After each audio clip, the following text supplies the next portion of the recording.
Well, joining me now, Chris Richardson from Deloitte Access Economics. Chris, good morning to you. Thanks very much for joining us. So let's begin with spending. I guess recent figures have showed that Australians aren't doing that. They're preferring to probably save those tax cuts. Do you expect that to change anytime soon, particularly now that we're heading into the spending season?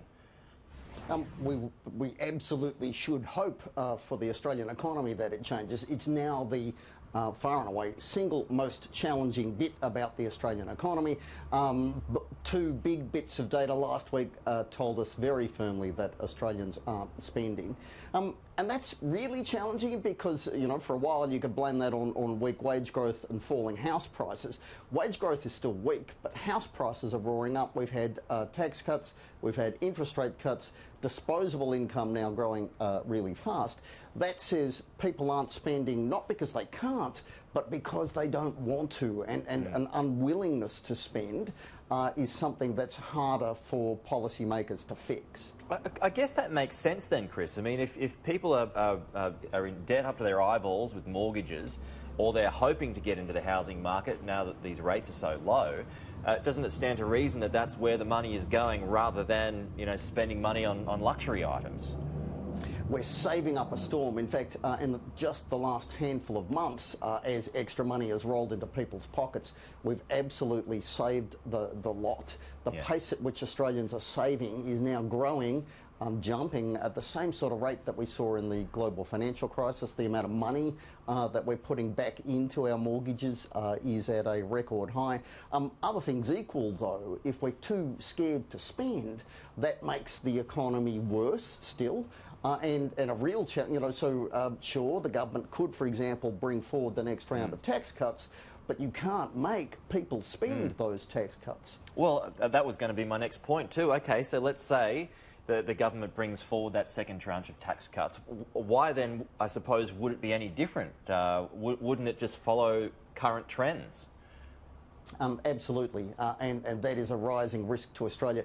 In effect, confidence, consumer confidence, business confidence is weaker than the economy itself. We've scared people too much, far too much talk of recession during 2019, and if confidence is, you know, consistently below where the economy itself is, that starts to be self-fulfilling. Yeah, I mean, we've got a banner up on the screen now. The GDP grows 0.4% in that September quarter at the moment, Chris. The government does say that it is still growing at least, which can't be said for a lot of countries out there. Do you buy that? Yes, but it's, you know, that's not particularly to do with the government. It's much more to do with population growth in Australia is stronger than in a whole bunch of other places. That gives us, if you like, a bit more wriggle room up against recession than a bunch of economies you could compare us against. So what is the answer here, in your view? We do need, you know, particularly the Reserve Bank, and the Governor talks tomorrow night, to explain better. You know, people keep seeing what the Reserve Bank is doing, and what they, you know, no matter what the Reserve Bank says, people keep hearing, oh, you know, worry, we might, you know, push the big red button around quantitative easing, all those sorts of things.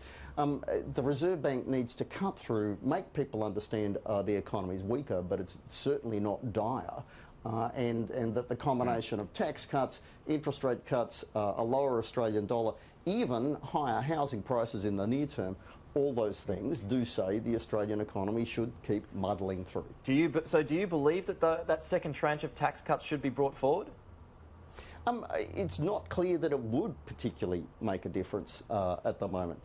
Having said that, right, you know, even with confidence as weak as it is, growth is not that bad. Sure, it's lower than usual, but if you look at growth in national income, arguably an even better indicator, that remains above its longer-term average at the moment. People aren't feeling that love. It's going more into profits than it's going into wages, or it's going into jobs.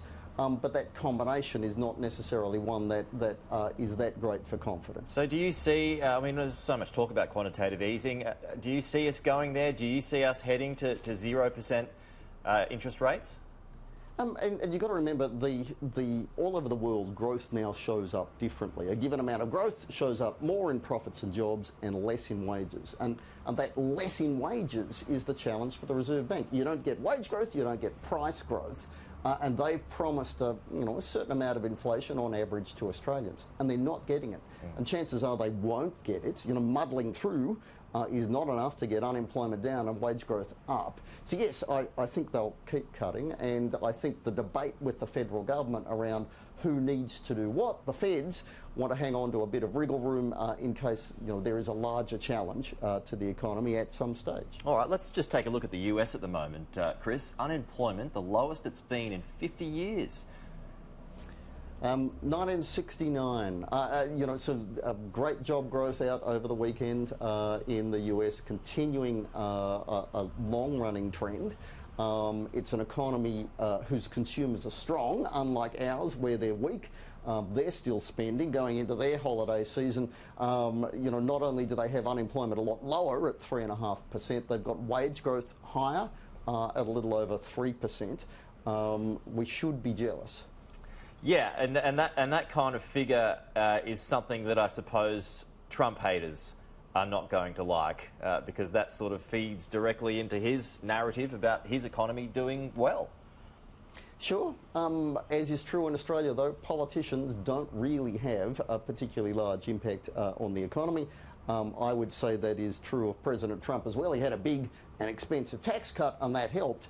But this was an economy that was overdue a long run of growth. All right, yeah, and that's a good point too, because I think that started to shift towards the end of Barack Obama's presidency anyway, that trend towards better unemployment. Chris Richardson, always great to get your thoughts. Thanks very much for joining us today.